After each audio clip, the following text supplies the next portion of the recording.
That's the biggest lesson I've learned at this stage in my life as a creative in the Bay Area is community is everything. All right, welcome to episode 2 of Heavy Rotation, where we dive deep into the minds of creatives, artists, and entrepreneurs here in the Bay Area. I'm James. I'm Anthony. And today we're going to talk about what has inspired us to do what we do today. So for my day job, I am a video professional. I do videography, video editing, photography, all of that stuff. And on the side, I do music, I DJ, I produce. That's what I built my life around. And I'm just glad that I get to do it for a living. I'm an artist. I like drawing. I dance. And I've been getting into DJing. And I love dabbling in video and graphics as well. I'm not professional. I work in the tech industry now. And I do have some feelings about my career in artistry. But yeah, here to talk about our inspirations. I really want to ask you, just like, what was the first form of art that you took up and what inspired you to go do that?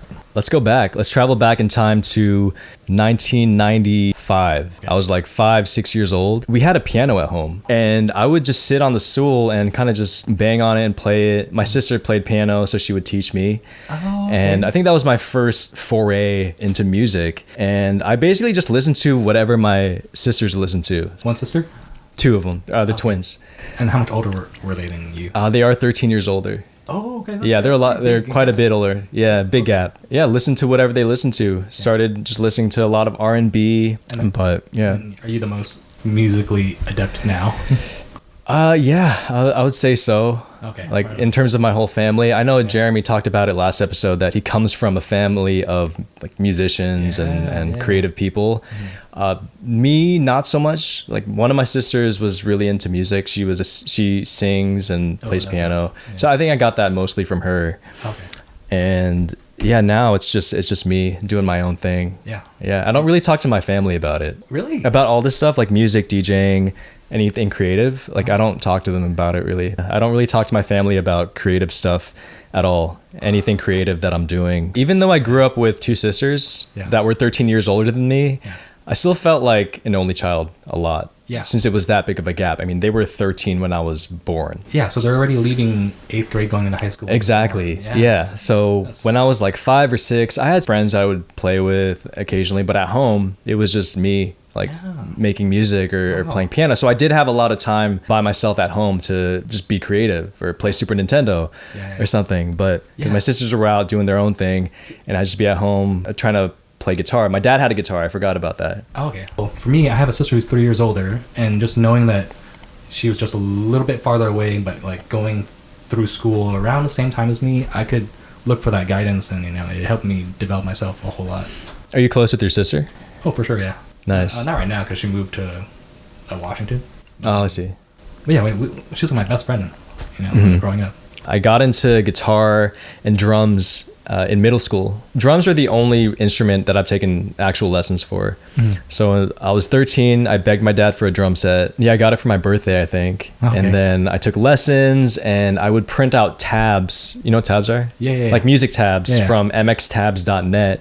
And I just had this like booklet full of drum tabs. Oh, wow. And a lot of them were from like System of a Down because Toxicity had just came out. Linkin Park. I played a lot of Linkin Park. Linkin Park. Yeah, man. There was Hybrid Theory. There's a CD where like the cover was like Gundams or something. Reanimation. I don't know. I was in middle school when I saw that and it just like the art style was just so dope. Yeah. I bought that. I was probably bought that on launch day. Oh wow! I was like, I was that pretty upset. Big fan. Yeah, I was that like big of a fan. Reanimation was a remix album of Hybrid Theory, and then they had a bunch of guest artists like singer of Korn. They had the Executioners, which is a turntable scratch crew. Oh wow! They had a lot of different. Dope. Yeah, it was cool, man. Like it's a really good remix album of Hybrid Theory. I loved it. Do you remember some of the first songs you were learning on drums? On drums, yeah. Going back to System of a Down, I think that was the first one. Like Toxicity, of course. That's like the iconic intro, like to any song, really. Not just like a rock or metal song. It's like.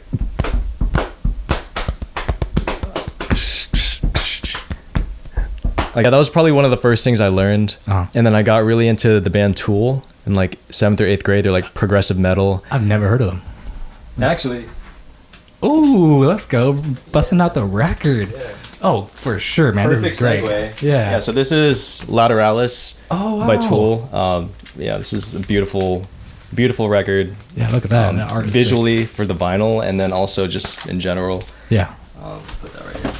Oh, wow. So what I'm gathering is some of your earliest inspirations were like metal, kind of punk. So on one end of the spectrum, yes. So I was really into like that new metal. I was like 10, 11 years old. That's all that was on MTV. So that's what's being like spoon fed to us. There was no MTV. Spotify. There was nothing where you could like find your own way. It was just what's on the radio. Yeah. What's on MTV. Oh, like Linkin Park, System of a Down, Christina Aguilera, Britney Spears, NSYNC. Like I didn't want to, you're a kid. I was a 10-year-old boy. I wanted to be edgy, I wanted Korn, Linkin Park, System of a Down, stuff like that. So I got really into that. On the other side of the spectrum, this was the very first record that I ever bought. This is like I didn't even know what was on this album. Like I went into Rasputin Records in Concord off Contra Costa Boulevard, and I was really into scratching. So Linkin Park had a DJ named Mr. Han, and I was like, that's so crazy. Like how like there's a DJ in a like the metal group, like that's so dope. Yeah. So that got me into scratching, and then this turntable right here, I got for my 6th grade birthday. Or like 10 or 11-year-old birthday. This is the same one. It still works. I still scratch on it. And this was the first record I played on this turntable right here. Wow. So I was just really into scratching, and I didn't know what scratch records were back then. I have this record. This is like specifically video game breaks and sound effects that you can scratch on. What? Right, I've never seen anything like check it out. That. What the heck? So that it's just a full record of like all these random video game sound music, background music, theme songs. There's like specific break records, scratch records, like Bionic Booger breaks. Oh my god! From Dirt Style. Holy so cow. I would just like throughout like middle school and high school, I would just go to like Rasputin or Amoeba in Berkeley, and I would just like buy these. Just like with my allowance, I would just buy records throughout middle school, high school, and just that's what I've been doing since. You're just like digging, because I was 10, 11 years old. I was going to record stores. This is 2001. Like people were trying to get rid of vinyl back then. No one was like actively doing reissues or anything. Like we were transitioning to MP3s. iPod was coming out. People were like, what the CDs, like tape, vinyl, like fuck that shit. Technology, MP3s. Like that era of technology, man. 2000s. It's like it was on a turn. It was a huge shift. So vinyl wasn't even close to what it is now in 2025, where people are like buying it at Target. So I just saw that SoundCloud is doing this thing where artists can make one-off vinyls of their albums or like their EPs, which is something I wish I had back in 2023 when I made my EP on vinyl. Through Kunaki. So vinyl is going crazy right now. I think it's more popular than it's ever been. And everyone I don't even think people buy vinyl now to play it. I think they just buy it to collect it. They're like giant Pokemon cards. Like of your favorite artists, right? It's just the wall art, right? Like this kind of stuff. Oh wow, yeah. Dude, that's so dope. It just changes like the entire room. Something new to look at. Yeah, so we're actually here in my new office / studio. I moved in here like 2-3 weeks ago, so it's still in progress. I mean, I'm slowly hanging stuff up. We got my EP of my vinyl over there and records over here. So I'm planning on filming like DJ sets here, setting up the camera. We got lights up here. I don't know what I'm going to put there yet. It's going to be so sick. Let's turn the table to Anthony. I feel like I've talked for the last 20 minutes, but I want to hear about your start into music and your inspirations, your influences into what you do today. For me, music was not my first art form. No one in my family is really into music. So it's really interesting hearing about you and Jeremy, how you guys come from like a little bit of music families. For me, when I was 5, what I was doing was drawing. That was my first ever art form. What inspired me most was watching just shows, cartoons when anime hit the scene. Dragon Ball Z. I remember going to elementary school and they would just have black and white sheets of like anime characters. Goku, Vegeta, Krillin. It was the after school program. You ever been in the after school program? Oh, like daycare. Pretty much like an hour or two. Yeah, yeah. And then you just like do activities, and then you get picked up by your parents. Yeah. Yeah, I was in daycare from like 3rd grade to like 5th grade. Oh yeah, hey, Yeah. exactly. I think I might have been in like 1st or 2nd grade, and I remember just drawing Goku and Krillin, just getting that drawing, black and white, having another piece of paper on top, and just drawing it, and just tracing it, literally just tracing it, not even drawing yet, and it kind of just like inspired my entire academic career. From then on, I was like, dude, I'm gonna draw, I'm gonna be an animator, and that's gonna be my thing. I'm gonna make cartoons for a living. Just started watching more animation.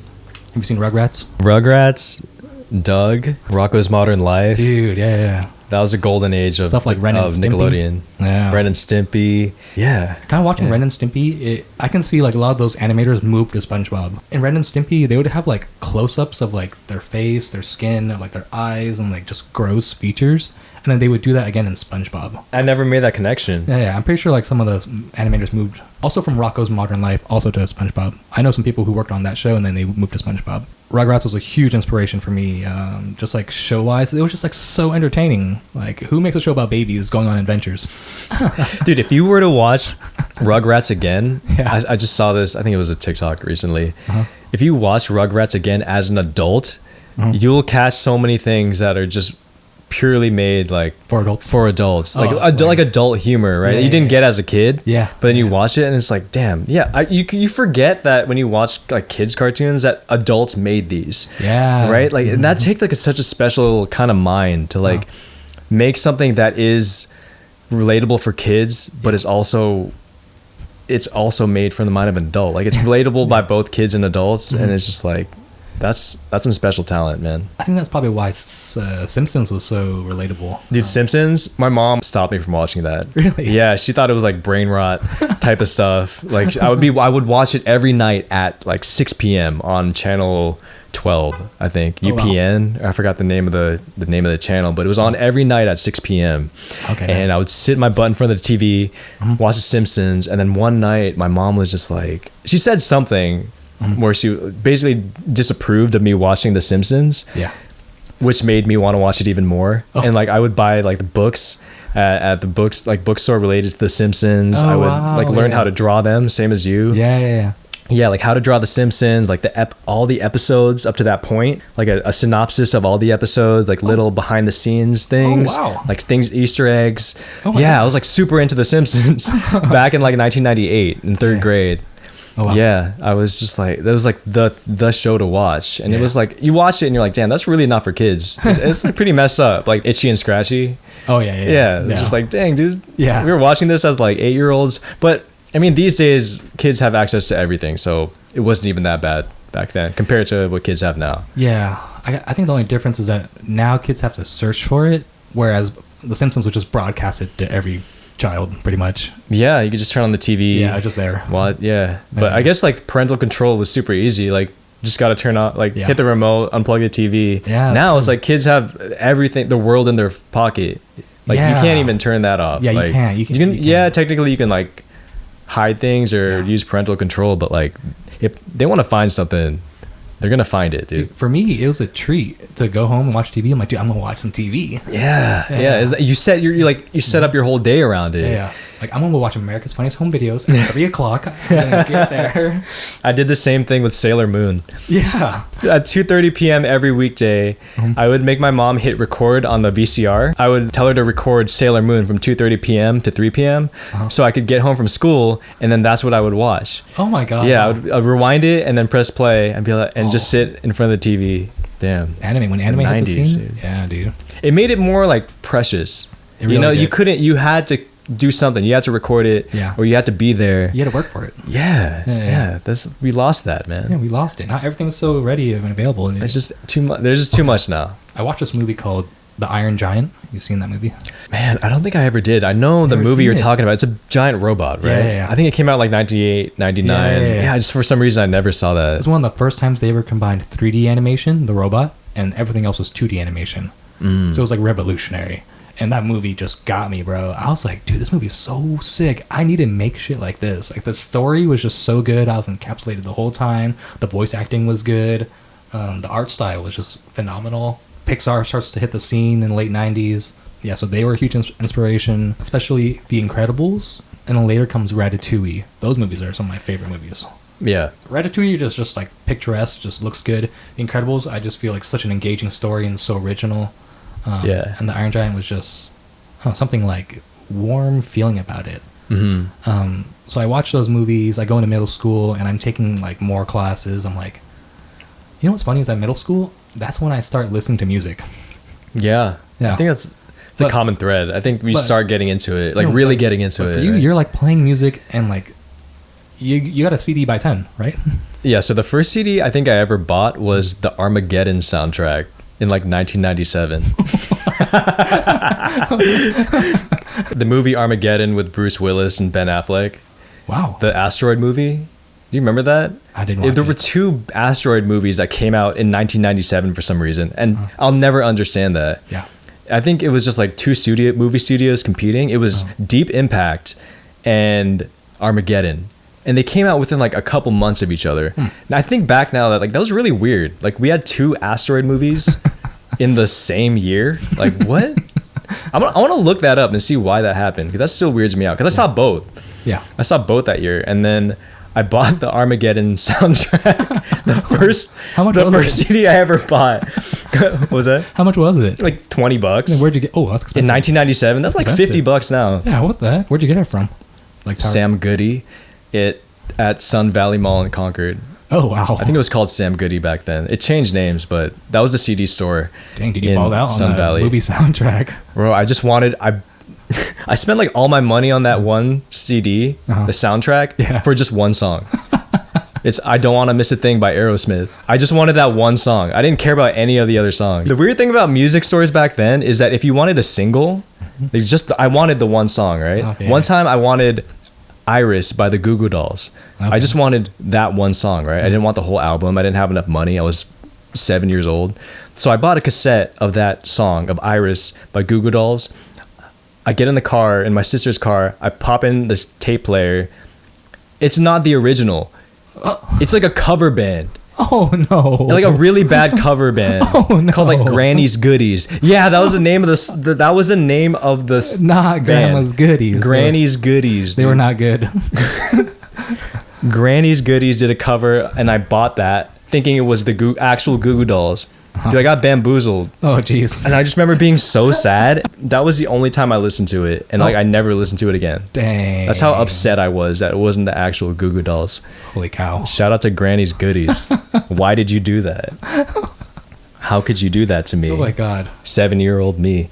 What's the first CD that you ever bought? Dude, I didn't buy it until after high school in college. I didn't buy it until like past 2015, I think. Wow. Yeah. Wait, so did you buy any other sort of music prior to that, like streaming? The first time I was ever listening to music was just in video games. But me searching for music was actually Pandora in like 7th grade, 6th or 7th grade. I don't know how I just went so far without like wanting to listen to music or have music. Well, because you were into visual art, you were into drawing, I was super into that visuals. stuff. Yeah. Yeah. So you were on that side of the creative spectrum, and I was just like all in on buying movie soundtracks and going to record stores when I was 10 or 11. Now I think back, I'm like, damn. Yeah, dude, you were a child in the record store.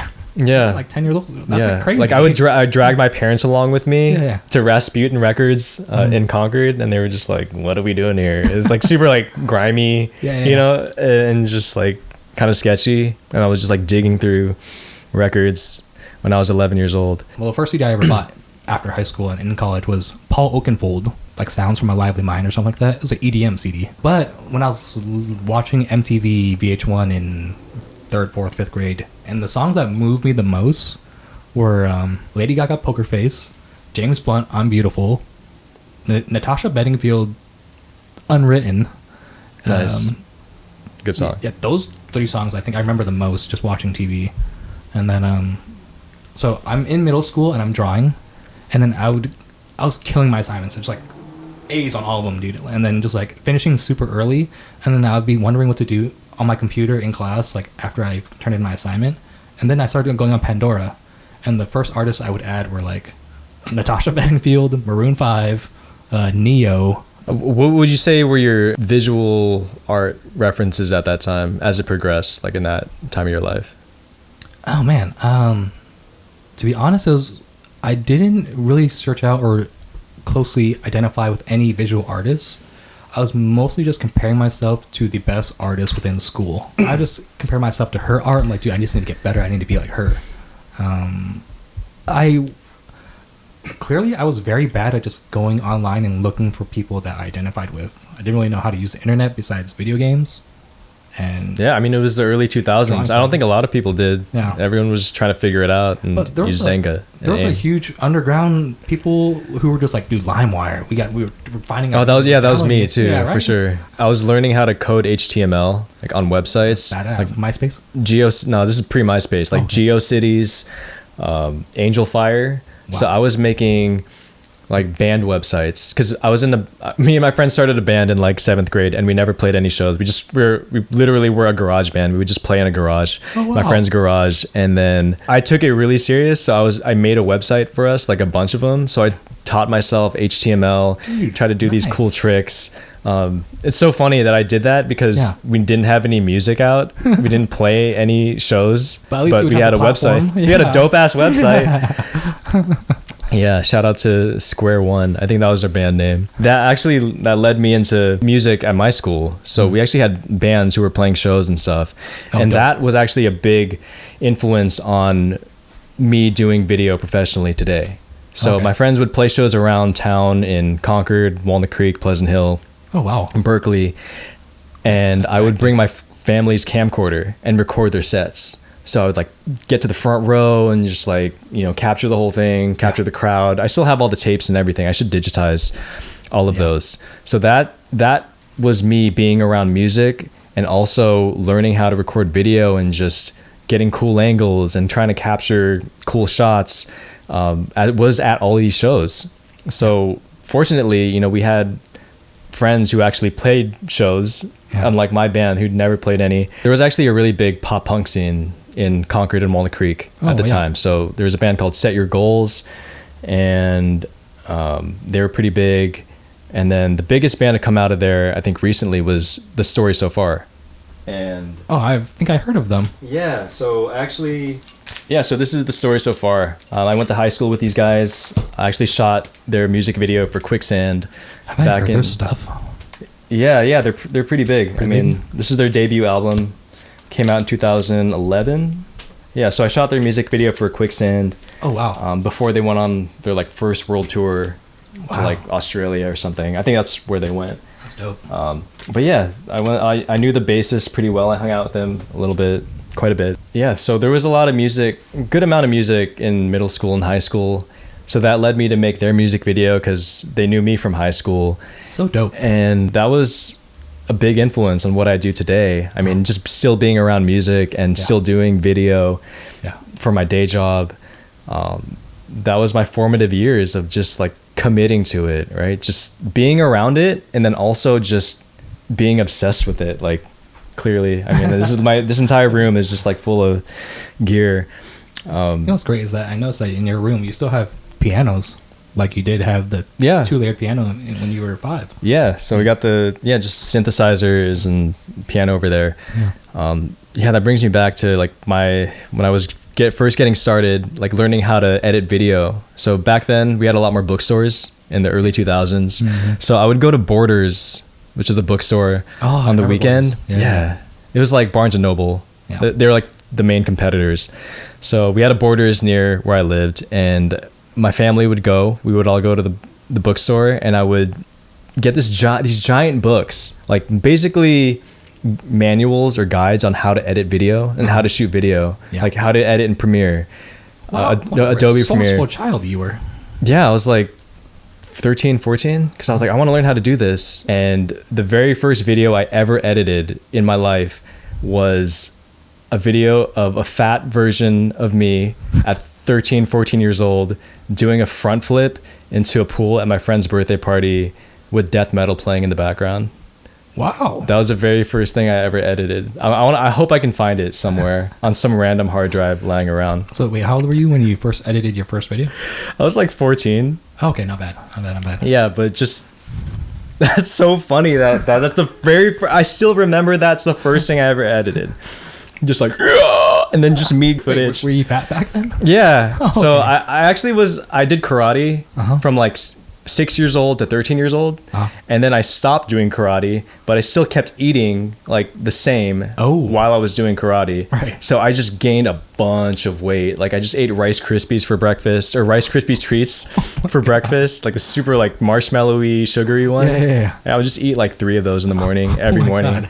And so I got super fat. And then learning how to import video cassette digital high 8 tape Yeah. onto your computer was a whole different thing. I definitely broke my parents' computers, like learning how to edit video and install PCI cards, Oh wow. like PCI FireWire cards. So you needed that to import tape footage to your computer, digitize it, play it back in real time, and then edit the video on your computer. Dang, dude, you just followed your curiosity. Yeah, I became obsessed with it. And now we have these cameras where, oh my God, it's the easiest thing to do. Just pop out the SD card, straight in your computer. You got the audio right here. But yeah, I really started when it was really hard to do.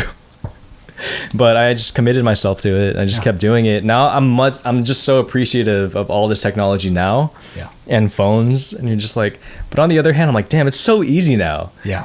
Like the bar is so low, the standard is so low, and I spent how many years of my life like learning how to do all these things and digitize footage. But I don't know, it is what it is. It just makes me appreciate all of it more. Wow. And the fact that I can still do it now and get paid to do it, that's really cool. Yeah. Like I've done weddings, I've done all sorts of freelance gigs, and gone through the whole gamut of trying to make a living doing video. And I'm just glad I get to do it now for fun, but also to support my family and support whatever I do. Support this podcast right now is because I've just decided to keep doing it and not give up. Hell yeah, man.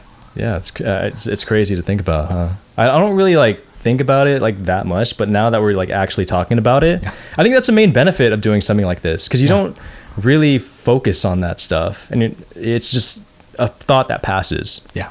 But when you're locked in like we are right now and really just focusing on, wow, I'm just very blessed and very lucky, very fortunate, very privileged to have all this stuff. And I'm also like just happy that I get to do this, man, that we get to sit here and kind of reflect on it. I think that's what this episode kind of became. First it was inspirations, but it's also an extension of the first episode, which is our how we got started, more detailed version of how we got started, and like how this obsession with music and video and building a life around creativity all started and all began. Yeah, I think I started editing video around 12 years old, and by that time Adobe Premiere Pro was already out, Photoshop was out, and I was doing like digital media classes. And when I started doing that, I was like, oh, I like this. This is fun. This is good. I can just create whatever I want. I made my own little Star Wars in Flash, like little lasers just going across the screen. Nice, man. And that was just so fun. I think that really propelled me to pursue creative stuff in college and whatnot. In college, I started to gather my inspirations. Iron Giant, Incredibles, Ratatouille. And I found out they're all directed by the same guy. It's Brad Bird. Oh, wow. Yeah. No way. And after that, shout out to Brad Bird. You're one of my main inspirations of why I draw today and why I just do stuff. So he's one of my biggest inspirations. Sorry to go back to that question about who do you look up to as a visual artist? I forgot to mention Brad Bird. Nice. Yeah. So if you're watching, thank you. Brad. So talking about who inspires me today, got to be the people that I've met through our creative meetups, through XTLO creative meetups. And I'm not just saying that. I think the main thing that I've learned after being a part of these creative meetups and part of this creative collective and finding people who are on the same frequency as I am, as we are, community is everything, man. And for so long, when I was younger, I was pretty much doing this stuff in a vacuum, like learning how to edit video. I was 13 years old, locking myself in my room when everyone else was going out and doing stuff, going on dates and hanging out with each other. I was in my room learning how to record music, learning how to edit video. It was very isolating and it was very alienating. And honestly, that kind of continued through like college, Did it feel alienating at the time? No, it was just like I was zoned in. Yeah. locked in, focused. And luckily I had friends also, you know, who kind of take that back, because luckily I had people in high school who are still with me today, who still do similar things, you know. But at the time it felt very isolating, just obsessing over this stuff. But it led me to create the friendships from high school that I still have today. You know, they still do creative stuff. College was a dark time overall for me, so I kind of lost that community and that, you know, support system creatively. But I guess I needed that. You know, I needed that trying time to see what I was made of and kind of test myself. It was all like a big test. And then years later, I found you guys, you know, and now we're seeing everyone kind of just in their own zone, you know, whether they're creatives, whether they're artists, whether they're entrepreneurs, you know, people who just love what they do, and people who care, and people who are passionate. And when you have people who are like that, they're just naturally good people to be around. There's just good energy. That's the biggest lesson I've learned at this stage in my life as a creative in the Bay Area, is community is everything. And really not just professionally, it's just, I mean, it's clear, you know, there is something very lacking right now in our world right now, is a lack of support, a lack of community. People are isolating themselves. And people are isolating themselves with their phone. Exactly. And I think what we really want to do with this project, with this podcast, is kind of fight against that. You know, we can only do so much. And yes, there's a million other podcasts out there, but we want to focus mainly on, you know, creativity. And when you're creative, when you open up your mind, you share the most honest version of yourself with people instead of closing up and clamming up and being afraid. Great things can happen. There's a whole new world that can open up. A whole new world. Seriously, dude. Like, I'm so glad I moved down to San Jose. I know I said this last episode, but if I never moved down to San Jose, I would have never met you guys. And I feel like my creativity would have died. I feel like I can honestly say that I can attribute a lot of my happiness and fulfillment and satisfaction to, you know, you guys, the group that I hang out, that I see the most, that I see, you know, not every week, right? We don't see each other all the time, but when we do see each other, it's just cool. It's great. It's like, it's just good energy. Everyone gets along with each other because we are all so passionate about what we do, and we're working on stuff that we love. And the older I get, you know, I see that not everyone can do that. Not everyone is fortunate enough to be in a place where they're happy in their life situation. But life gets hard. But when you have a good support system, when you have people who really care about each other and care about what they do, that can lead to good things, you know, not just professionally or in your career, but personally as well. And we all need that. We all need connection. We all need it. We all need support. Everyone needs it. And that's what we want to do here, you know, with this project. James, you inspire me so much. It's literally crazy how inspiring I find you. Like, how deep you are into your craft. Everything I see you do, I'm just like, dude, this guy's in it. Like, I see you do, I'm like, dude, I actually need to be like this guy. It's almost intimidating. What? I'm like, dude, I'm not anywhere creative enough to be around this guy. That's so funny, because I feel the opposite a lot. Really? Yeah, like imposter syndrome and just like, you know, life phase transitions, being a new dad. Should I still be doing all this stuff? You know, thank you, man. Thank you. I appreciate that. That's very kind of you to say, man. At the end of the day, I do this stuff because I love it, because I've been doing this my whole life. I'd love to be able to expand, you know, career wise with all this stuff. And that's what I'm planning on doing. You know, that's my goal.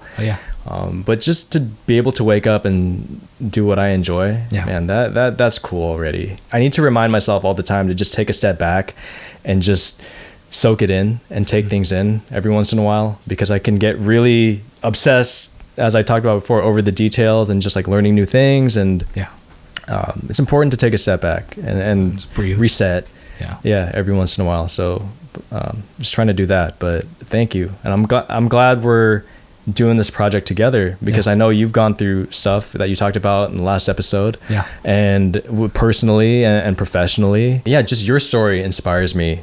Your parents splitting, breaking your leg during COVID, all of that stuff. It's stuff that I didn't go through myself, but that's just a completely different set of challenges. And, you know, what brings us together, of course, is that we're both creatives here in the Bay Area.